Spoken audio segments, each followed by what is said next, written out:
En 2035, il faudrait qu'on n'ait plus un seul véhicule qui émet des GES, ce serait zéro émission. C'est-tu faisable? C'est-tu souhaitable? Donc ça, c'est les véhicules vendus en 2035. Oui, c'est ça. Voilà. Oui, c'est sûr que les autres véhicules... Parce qu'il y a des véhicules à pourra pas combustion qui vont échanger. durer 50 On ne ans. pourra pas Non, échanger. l'électrification n'est pas le transport pour les enjeux que moi j'apporte.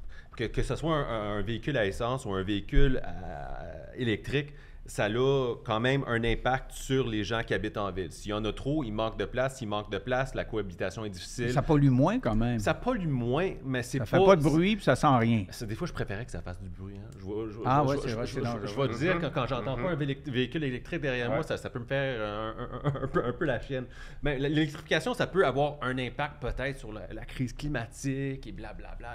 J'y crois à la crise et je crois qu'on devrait faire des gestes pour y aller dans ce sens. Toi, t'es plus vélo que crise climatique. Si Moi, je suis plus être capable de se déplacer en ville en toute sécurité. Okay. Je suis pour que les personnes à pied, les personnes à vélo puissent se déplacer dans des infrastructures qui ont de l'allure pour que plus de gens le fassent, pour que nos routes soient moins congestionnées, pour qu'ils soient plus sécuritaires. C'est la voie. L'électrification du transport, ça ne va pas faire grand-chose. Faire en sorte que 20-30% moins de personnes qui choisissent le véhicule en ville parce qu'ils ont des bonnes alternatives, c'est ça le voie de passage. Ah, OK. Parce que tu as l'air d'avoir la même position que lui. Tu as répondu non, c'est pas la solution, mais peut-être pas pour les mêmes raisons. Bon, le véhicule électrique, les mauvais côtés du véhicule électrique, on va l'apprendre au fur et à mesure quand on va avancer. Là. Je pense que ça a des bons côtés puis ça a des mauvais côtés.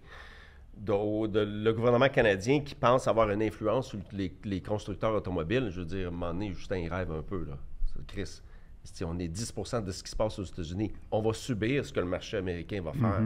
Ford a annulé un investissement de 12 milliards sur l'électrification d'une de ses chaînes de montage, principalement parce que la demande n'est pas là, puis le grid américain n'est pas prêt à supporter toutes ces charges-là.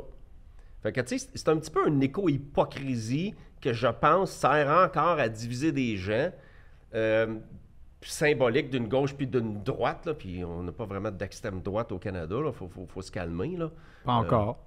Mais ça s'en vient. Pas encore, mais là, on commence à se faire sentir en Amérique du Sud, je ne sais pas si ça va monter. Je pense que les menaces de mort que je reçois, c'est pas mal l'extrême droite. T'es pas mal dans l'extrême rendu là. Ah ben là, j'ai déjà entendu des gens de gauche aussi vouloir... non, mais ça c'est des deux bords. C'est juste parce que toi...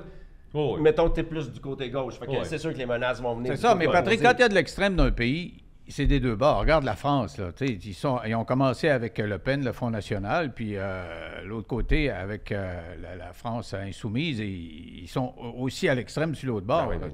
Vous avez aimé cet extrait? Pour avoir accès au show en entier, allez en bas.